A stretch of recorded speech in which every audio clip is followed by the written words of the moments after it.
Nature servant nie me ne wasan share biom peace maybe too for kakra na ye futuo na mpempi na ya na ye de eye mfanto ho ene me futuo ne se plan for future na pefa pem ede to ho efa to ho ema wo daache ana se pe enyina so bi ema wo daache na we die ebeko deep kakra ye de beba efi ye mofrase a kowie ya wariem enti se o hweme a nya komapa nya botre enko enfowede no ebeboa wo ebeboa me enti wunye sika so a oba susufa twa wanum susufa to atare susufa ya fefede fa bi sie na to da omo a omo yi omo botom sika edeboa wene omo so behia wo mo a awon so waboa bi so omo ahia wo mo ampo a da omo nso nya bi ma wo no watumi aboa wo ho wati ase se ekoba se ye nyina ye hwe se me ho ofe oh okay me ko hook up ba ko a eye 1500 eye 500 nti ubeko hook up sa he in a year ena wan kasa wo strength ya he out of money you are losing yourself and you are killing your inner energy ahunyanti ma wa hu ofe no efedi because the more sex you make with different men the more older you become as a woman.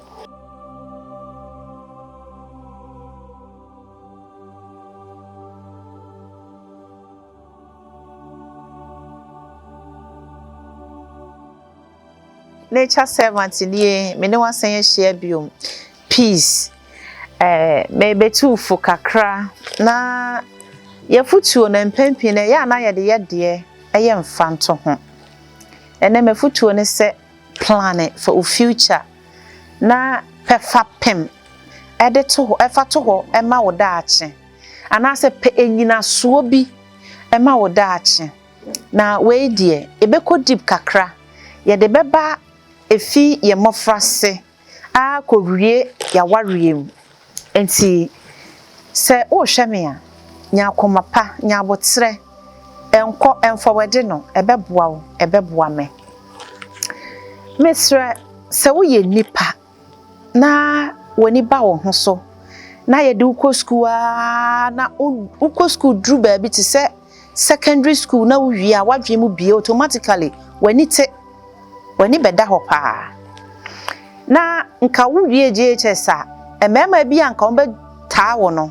wo wie secondary school ayede omo wie SS empenatwe e de to omo wie JHS empenatwe ho a SS fo no de no 90% ye pa omo de adwen eto ho enti wo ye nipa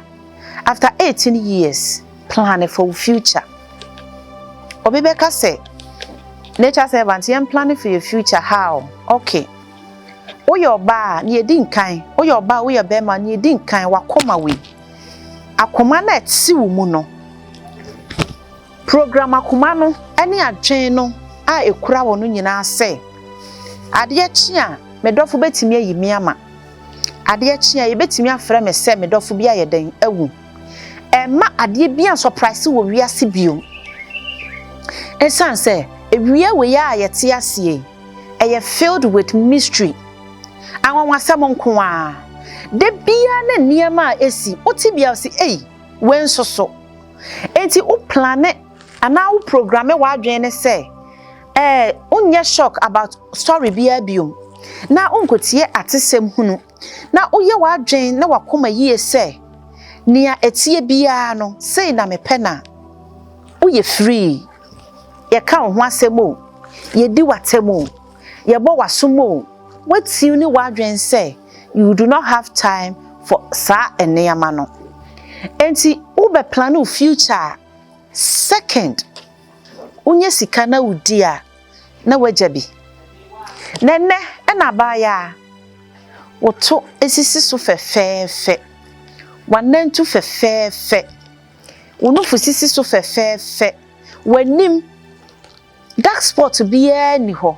ye kasa oba tuntum a ye ntime mfa wo ntutu tuntum biya ho because tuntum ye natural ye kasa wo ye oba akokwa a wo ye oba akokwa wo ye natural wo ho ofenti wo so mu ade 40 years eye okay cha wo photo fato wenne a wo ye teenage ana wo early 20s they go 25 ina hwe na ma ho another 20 years hwe say would you be the same ya no ne ye ho ofa ne ye fo se ye ho ofa chi obia wo hwe ye mpere no pa ne ye di watam ene ye nie enti ho ofa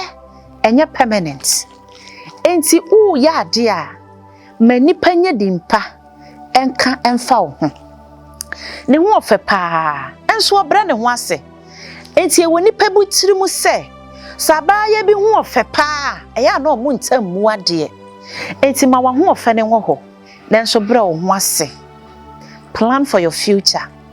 why so wo ofa pa na bra wo ho ase na ubu ade a nimdifo nyansafo ho brasefo adefo na hwehwe wachira kwan ahemfo ena hwehwe oba ben na mo so otebro no isu ha ne ho ye fe nanso obra ne ho ase no eye oba ben ya ye beba no na ye woa wa ho brase onipa ni bo wanimu a na obu ne mu ase wona komam wo plan for future because udi wa ho ofa chi a no fo no ba beta o sere so eto no betena se ensisi ho bim na emo mabagi agu o sere ni behwie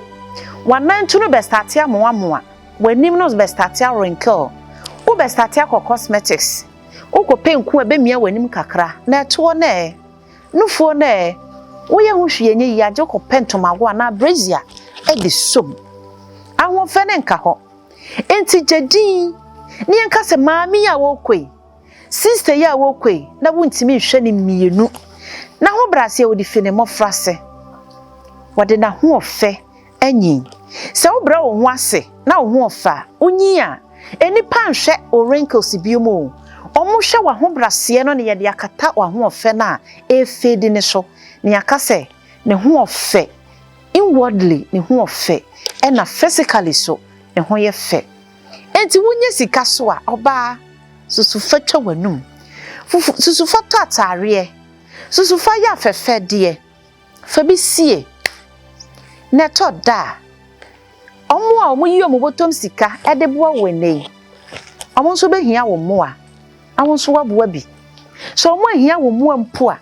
da omo nso nya bi ma wo no watumi aboa wo ho wati ase se ekoba se ye nyina ye hwe se me ho ofe oh okay me ko hook up ba ko a eye 1500 eye 500 nti ubeko hook up sahe in a year ena wan kasa wo strength ya he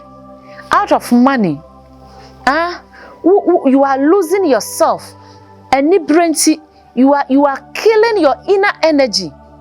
ahunyanti ma wa hu ofe no e fedi because the more sex you make with different men the more older you become as a woman bisa pani bi oye be ma no kan kire sem pendodo a wode memma different edda no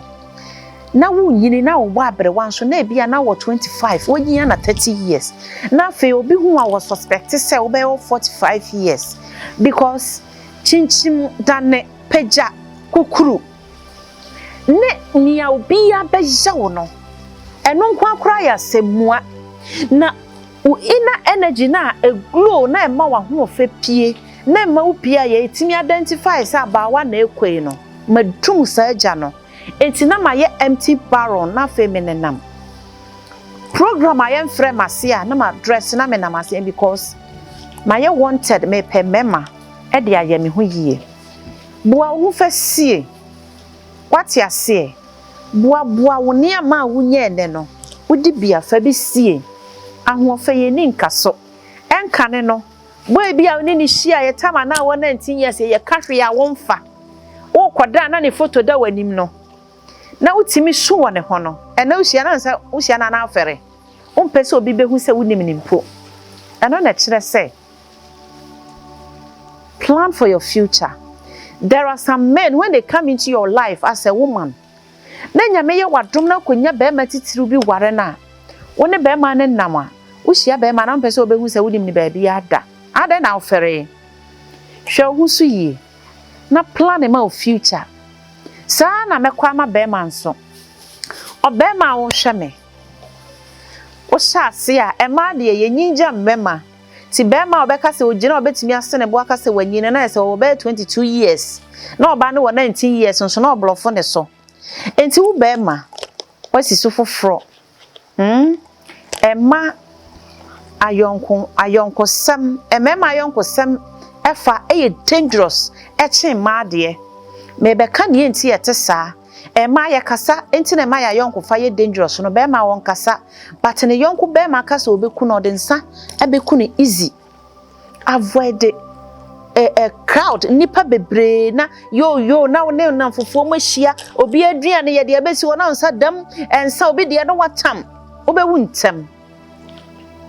enti sika na wotimi de tonsa table baako na modi agimani no ebi etimi to 5 cement bag 5 bags of cement wontimi nto asase na wakoto cement nti fakoto bank why to kakra obenom na fa de aka no koto bank enti to cement gu o bank account mu wani beba ho so no na wato cement etimi si fie a ebetimi ato asase na fa laborers esi dan amawo stop say we spend usika bebre na mana o to Gucci Louis Vuitton ahwan original perfumes akese wig akese o pese o mu hu se obey wo girl ane ho ofe no obejao wo investment ne be hiegu wig na yedada obekwa akoto achene edan de yedada ye penti ye renovation obema si fie yes but bema we si fie no wode obeba mu owa kokuduro otimi de nsasi ne boka se me fie ni na wahu bema wetu akotena ne yiri fie a wo asomdwe da susufa usika to nsa susufa usika eye maye susufa usika esiesie ma so baba akope na wo fa na ware na eye na se mafa adwo mafa abena mafa akosua mafa we no at the end of the month tunase na hwe se chop money ahodo a wayi me tia asai me kwose me nails dodo a wasai kazika ni nyina bom se cement bag ya he enetimi to plan of future nene yese ewo me ene ewo yen ebo ebra wo maame ade enye wo de wo papa de enye wo de ene yeka se wo me onka se wo yen eda se be ma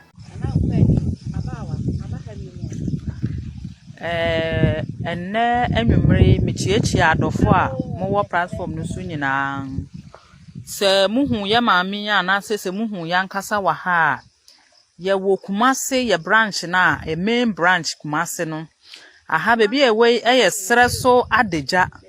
ya ba ensuo kese ba ko a ewa ha ensuo ya yegina ho ye frɛ ne